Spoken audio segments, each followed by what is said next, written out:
Assalamualaikum warahmatullahi wabarakatuh. Waalaikumsalam. Ila hadratin Nabiyyil Mustafa Muhammadin sallallahu alaihi wasallam wa ala alihi wa sahbihi ajma'in wa ila hadratis sultan ya sayyidil asyraf Abdul Qadir Jilani qattasallahu sallallahu alaihi wa ila hadratil bashir Syaikhum wa rabbina mu'alimina wa syamsyahin jayad kumsati manzil wa ustaz Muhammad Karamun Syabtullah wa rasulullah dan hasadil Ustaz Ali Ahmad Sajid di ma'asum wa ila hadratin مؤلف القدر سيد أحمد الهاشمي إلى حضرة روحي نبي محمد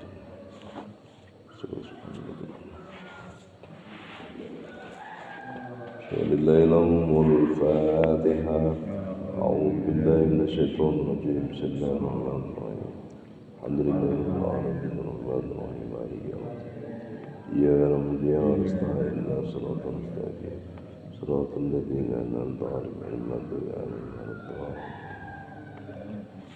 بسم الله الرحمن الرحيم. قال المحدث رحمه الله تعالى ونفعنا به وبعلومه في الدارين آمين يا رب العالمين.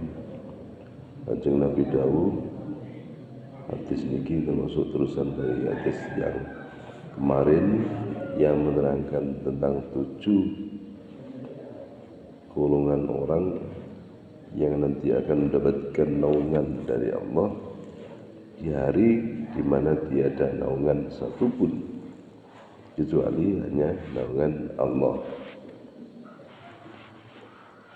Nah, terusannya hadis yang kemarin diantaranya Imam Adil, pemuda sinom tapi ahli ibadah, pemuda yang hatinya atau seorang yang hatinya terpaut dengan masjid, terus 2 orang yang saling mengasihi karena Allah, berkumpul karena Allah, berpisah pun juga karena Allah ini. Nah, selanjutnya adalah warajulun nan wong lanang dzakara kang eling ya si rajul eling Allah ing Gusti Allah fi khilwatin in dalam waya sepi. Nah, terusane fafadots monggo dadi milih banjar fadots apa ainahu luh mripat lorone rajul. Ini bahasa Jawa kitab, jadi persis bahasa Jawa Tengah, tapi sombong digandeng dengan tulisan Arab ini memang cocok. Ini kecerdasan dari para ulama-ulama kita di zaman dahulu di dalam menggabungkan syair Arab atau tulisan Arab dengan bahasa Jawa. Jadi rotok mirip memang. Termasuk di antaranya orang-orang yang mendapatkan naungan dari Allah, yaitu orang yang selalu ingat kepada Allah. Nah, eling nang Gusti Allah kapan fi hilwatin, pada saat dalam kondisi sendirian, dewian. Eling Gusti Allah, bukan di depan orang lain, depan umum. Maksudnya depan umum itu eling ya bagus. Artinya ini kondisi sendirian. Ya, dewian.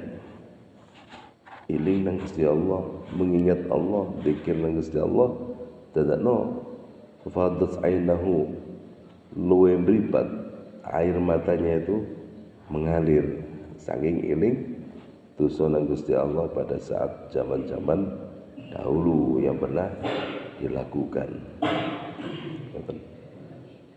Ya Allah, biar dosaku seperti ini. Ya, saya itu dulu kurang ibadah, kurang zikir teng jenengan.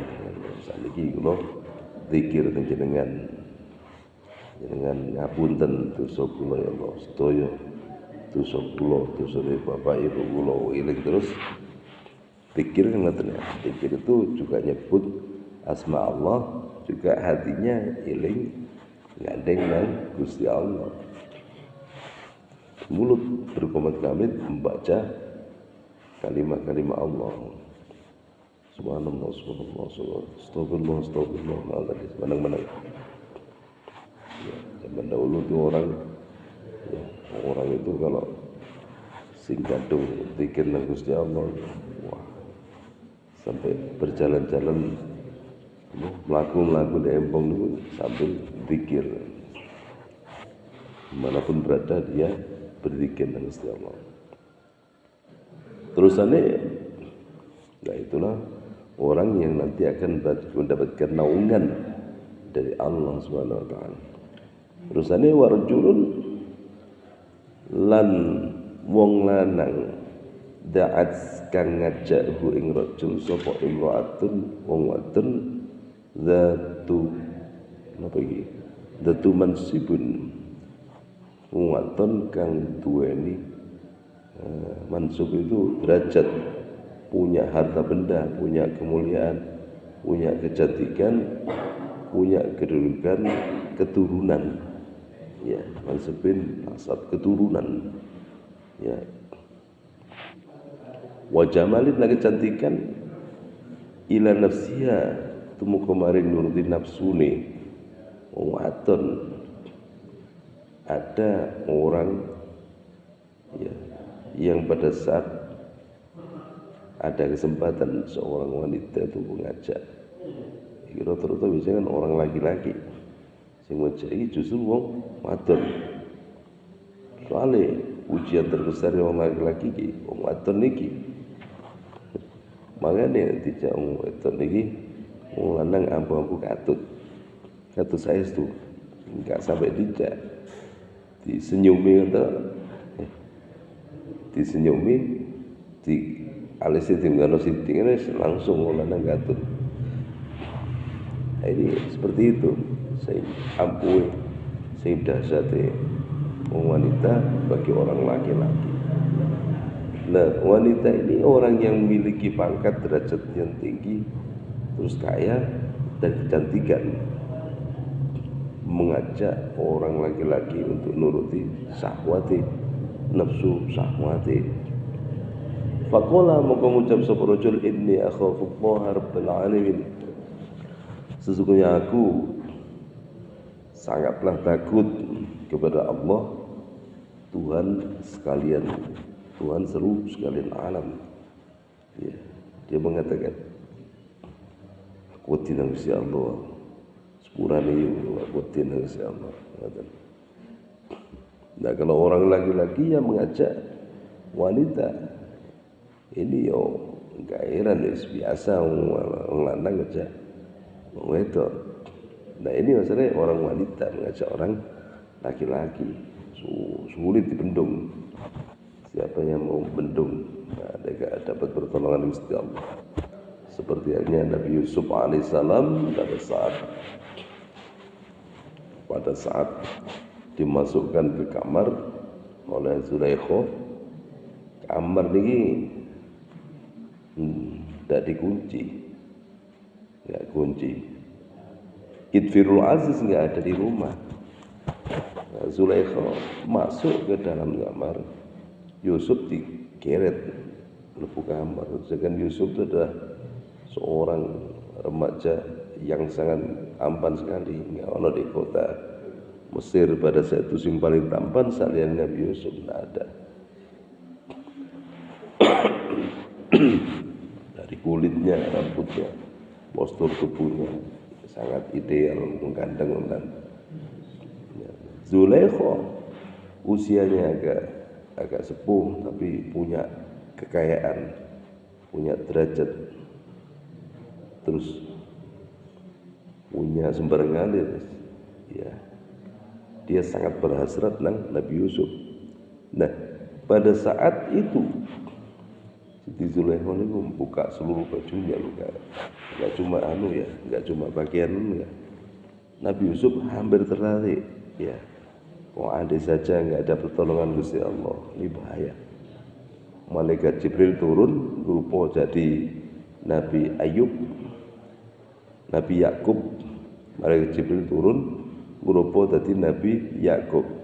Kekeringan Nabi Yusuf diteblek ini kitab Minhajul Qayyim, diteblek blek langsung hilang nafsu Nabi Yusuf alaihissalam, hilang seketika, nggak nafsu plus.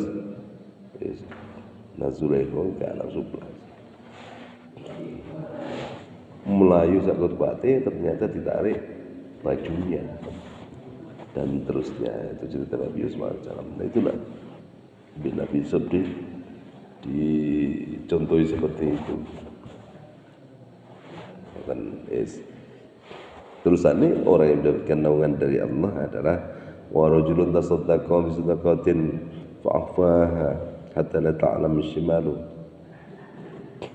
Seorang yang bersedekah dan menyamarkan sedekahnya,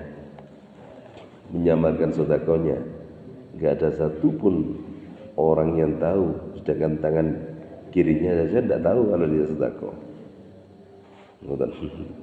Menyamarkan seperti itu, tangan kiri ini itu nggak tahu kalau tangan kanannya sedekah. Maksudnya ya sedangkan saking samari, ya saking samari sedekah, nyemplungno duit 1.000, ya kan, tanpa diumumkan di masjid, tanpa lewat takmir masjid, tanpa langsung lebu kotak masjid, sepi bukan uang, tole-tole kiri kanan karena uang, hatinya benar-benar karena Allah, bukan karena ingin dipuji orang, bukan. Mau cemplung nulis. Setelah itu dirahasiakan, hanya dia dengan Gusti Allah. Nggak ono sing ngerti, ya nggak ada sing tahu. Maka orang yang bisa melakukan semacam ini nanti dapat naungan dari Allah di hari kiamat. Yauma la dillu illa dilluhu, yauma la dilla illa dilluhu. Hari di mana tidak ada payung kecuali payung Gusti Allah. Jadi saudara kamu mau nyemplung. Ya nggak perlu ada tulisan hamba Allah, nggak usah wes. Iya pergi. Tulis apa wes? Nggak usah tulis hamba Allah, nggak usah. Kira siapa Gusti Allah. Mengatakan seperti itu betul sama antara ucapan dengan hati. Tidak karena kita ingin dilem takmir, tidak, atau kepinti lem orang lain, tidak. Ya. Nah ini untuk melatih keikhlasan kita itu terutama diuji pada saat kita di depan orang banyak. Kita nyemplung no duit nang kotak amal, kira-kira kita itu karena apa hati kita itu kita bisa baca sendiri. Apa ini saya karena Allah, apa saya itu karena ingin dipuji orang, atau memang inilah semangat ngisi sedekah di depan orang tapi gak ingin dipuji orang. Kita sendiri yang tahu arah mana tujuan kita. Yang penting orang yang bersedekah dalam keadaan seperti itu di samarno, mereka itu akan dapat naungan dari Allah.